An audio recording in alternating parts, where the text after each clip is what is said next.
Ok, una de las preguntas más comunes cuando uno está aprendiendo Golang es ¿cómo estructuro mis archivos? ¿Cómo hago la arquitectura? A diferencia de otros lenguajes, en Golang usualmente no se utiliza un framework que te diga dónde poner las cosas. JavaScript tiene Node, Vercel y un millón más. Java tiene Spring Boot, Python tiene Django o Flask. Golang tiene Golang. Aunque hayas visto frameworks como Fiverr y Gin, eso nunca los he visto utilizado en las compañías que he trabajado o en producción. Lo que sí he visto es todo a mano. Una vez vi a alguien usar GoKit y lo odiábamos. Rápidamente intentamos quitarlo de producción. Así que te toca a ti estructurar tus proyectos. Así que si estás empezando, de seguro te preguntas cómo lo hago. En esta serie te voy a enseñar 3 patrones de arquitectura. En este video nos vamos a enfocar en Hexagonal Architecture. En los próximos videos te voy a enseñar Vertical Slice y cómo yo lo hago. Suscríbete para que no te pierdas la serie entera. Antes de empezar, les digo que estos son conceptos y cuando los ves en producción, nunca están implementados exactamente igual. Así que quiero compartir con ustedes los principios para que lo entiendan, para que entiendan el problema que están intentando solucionar. La idea es que tú lo entiendas y así tú tomes la decisión. No hay un framework o arquitectura perfecta. Si alguien te dice eso, es solo clickbait. Hay problemas y hay soluciones propuestas y hay un intercambio de beneficios. Al final de la serie te voy a decir cómo yo lo hago, el por qué o mi racionamiento y por qué, aunque hay en algunas cosas que podría optimizar, no lo hago. De seguro no todos van a estar de acuerdo, pero eso es bueno porque estamos pensando críticamente sobre nuestra arquitectura. No solo estás siguiendo lo que un youtuber te dice que haga, estás pensando por ti mismo y eso siempre es bueno. Así que empezamos. El primero, Hexagonal Architecture. Ok, así que Hexagonal Architecture. Este patrón no salió de la nada. En los 2000, la mayoría de los sistemas de Enterprise estaban casi todos construidos de la misma manera, siguiendo la arquitectura de 3 niveles. O sea, casi siempre tenía el Presentation Layer, tenías la lógica de negocio y tenías la base de datos. Y esto es lógico al principio. En aquel entonces las palabras de moda eran separación de responsabilidad. Si viste mi video de Clean Architecture, sabes que eso es una de las palabras de moda. Y Layered Architecture. Y como puedes ver, está layered. Tienes la presentación, tienes la lógica y tienes la base de datos. Pero en la práctica, esto es lo que en realidad pasaba. La lógica de negocio empezaba a depender del nivel de base de datos. Por ejemplo, la lógica de negocio empezaba a llamar a las entidades de ORMs, o a los mappers de SQL directamente. Podía haber mucho este patrón de ORM donde lo que tú vas a ver es como que ves algo así como aquí ves un user repository.save and then veías algo así user repository.save user entity, que esto es un concepto de la base de datos pero ahora está mezclada con tu lógica de negocio, ¿ok? Ahora, como puedes ver, el ORM está siendo llamado directamente aunque se supone que fuese pura lógica de negocio. ¿Cuál es el problema? Que los frameworks empezaban a formar parte de toda tu implementación.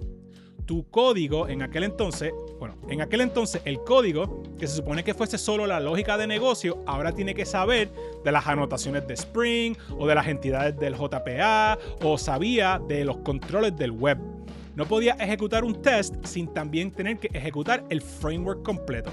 Si cambiaba una parte, todo se rompía. O sea, si cambiabas de MySQL por Oracle o ibas de SOAP a HTTP, que ahora lo tomamos por sentado, pero en aquel entonces había muchos APIs con SOAP, o cambiabas de un TUI a un GUI o de un CLI a un GUI, significaba cambiar todo y reescribir toda esa lógica. El dominio y las reglas de negocio no eran reusables. Todo estaba atado al framework o a las tecnologías que se habían escogido.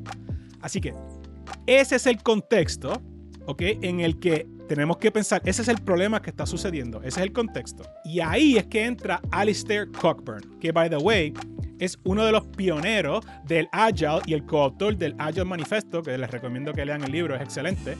Alistair estaba frustrado con la inversión de prioridades. O sea, los programadores estaban diseñando alrededor de frameworks, no alrededor del negocio. Y él se dio cuenta que el verdadero valor está en la lógica del negocio, no en la tecnología o en el framework. Pero esta lógica de negocio estaba hundida en el código de la base de datos y en la lógica del UI. Esto significaba que no podía probarlo o evolucionarlo o pensar claramente sobre su lógica porque todo está mezclado con el framework. Así que él pensó, ¿qué tal si la lógica de mi negocio ni se entera de en qué programa está? ¿Qué tal si yo pudiera cambiar el UI o la base de datos o el mecanismo de transporte sin cambiar ninguna de las reglas de la lógica del negocio? ¿Ok? Ese es el contexto de por qué este patrón de arquitectura fue tan revolucionario. Entonces, quiero que veas el patrón. Hay un problema, todo está mezclado, ¿verdad? Hay alguien que presenta una solución. La solución es excelente, todos las adoptan. Por eso es que se hace tan famoso. Luego, 20, 25 años después, tú no sabes qué hacer. Alguien te dice Hexagonal Architecture, Alistair Cockburn, Robert C. Martin, y tú brincas, lo usas y no sabes el por qué. ¿Ok? Yo quiero que tú sepas el por qué. Ahora, yo puedo seguir hablando de la historia, que es mi parte favorita, pero vamos a entrar al código, porque quiero que lo veas en concreto. Ahora, antes de entrar al código rápidamente, vamos a hacer un zoom out, ¿ok? Para verlo en resumen. Así hacemos, si miramos para atrás, hacemos un zoom out, entendemos el concepto, que es, vamos a tener nuestra regla de negocio, que ni se entera de la infraestructura, ¿ok? Ahora, para que nuestra regla de negocio pueda ejecutar con la infraestructura, vamos a tener adapters, y nuestra regla de negocio va a crear ports. Adapters y ports es simplemente poniendo nombre a un concepto. Todo en realidad van a ser interfaces que vamos a crear en ambos lugares para que se puedan comunicar entre sí satisfaciendo esas interfaces, ¿ok? Pero lo que logramos con eso es separar nuestra lógica de negocio con nuestra infraestructura. La separamos. Ahora, tenemos nuestras reglas de negocio, nuestros casos de uso.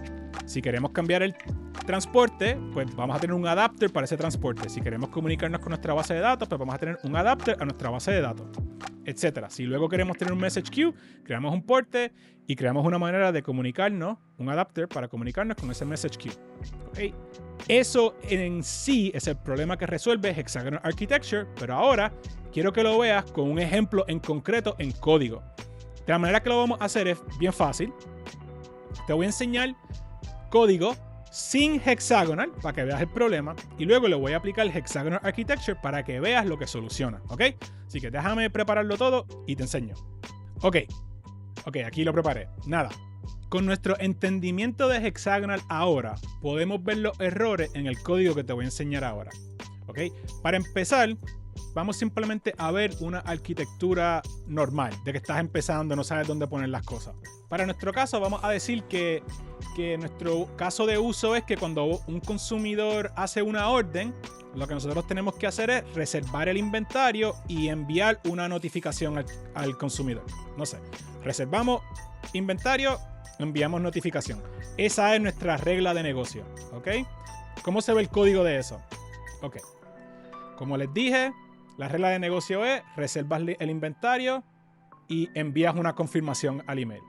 Como podemos ver ahora con nuestro entendimiento de Hexagonal, vemos cómo aquí tenemos directamente acceso a nuestra infraestructura, en este caso a la base de datos. Ese es lo primero. Ahora estamos involucrando la infraestructura con nuestras reglas de negocio. Segundo, aquí para enviar ese email de confirmación, de nuevo, tenemos directamente, espero que lo puedan ver ahí, estamos usando directamente el HTTP NET, el paquete de NET para enviar un email que, de nuevo, es directamente utilizando infraestructura en nuestra lógica de negocio. Y luego, pues, order placed successfully, nos movemos, retornamos nil, no tenemos error. Y aquí, pues, abrimos nuestra base de datos y la pasamos directamente, ¿ok?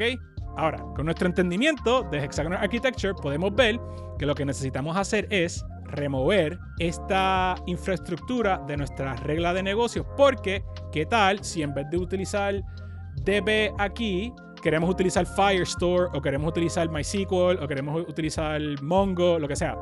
Pues tendríamos que cambiar toda esta lógica de negocio y pues eso era lo que Alistair quería cambiar. Así que déjame aplicar Hexagonal, te enseño. Así que ahora vamos a implementar lo mismo pero con Hexagonal Architecture, ¿ok? Vamos a separar nuestra lógica de negocio. Lo primero es que de la manera que vamos a poner los archivos tenemos el core, que el core sería nuestra lógica de negocio. Tenemos orden y como puedes ver, creamos un port, que es una interfase. Le enseño ahora, core. Tenemos nuestra interfase. Pero volvemos y tenemos nuestros adapters. Para nuestros adapters vamos a tener el adapter de la base de datos y el adapter del email notifier ese para poder enviar las notificaciones de email. ¿Ok?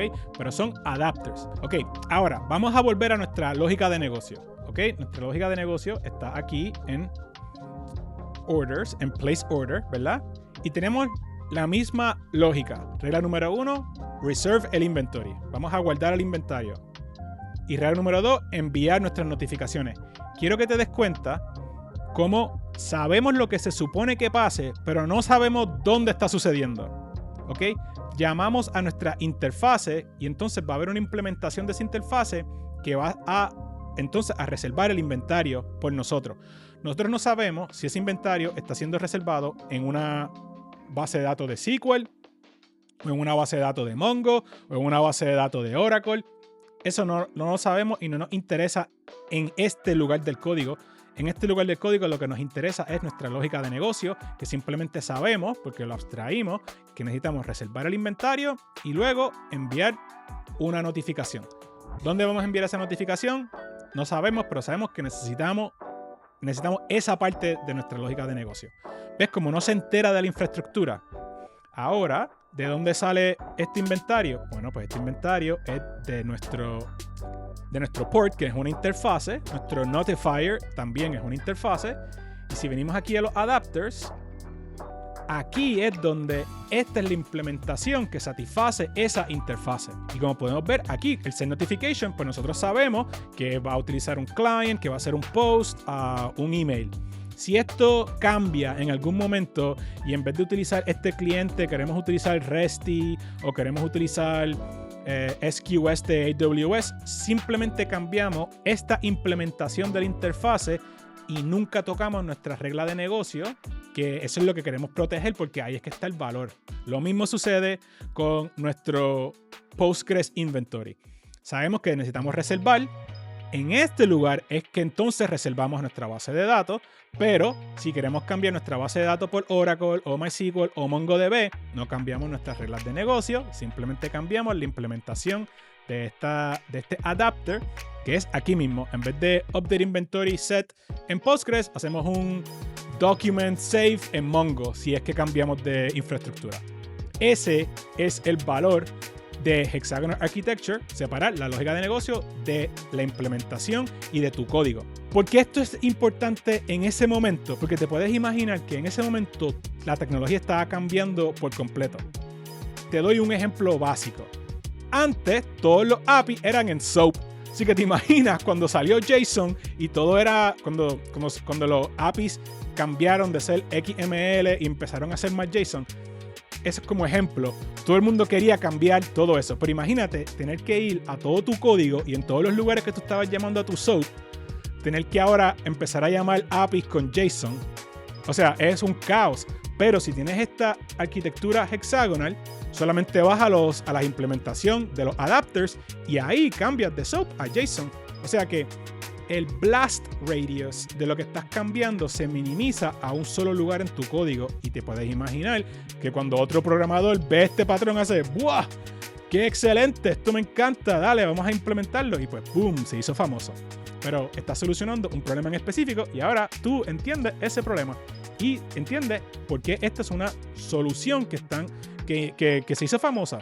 Ahora, lo último que te enseño antes de irnos es que ahora que tienes la interfase, y esto es algo que siempre te digo en los otros videos, es que ahora tú puedes tener tus mocks.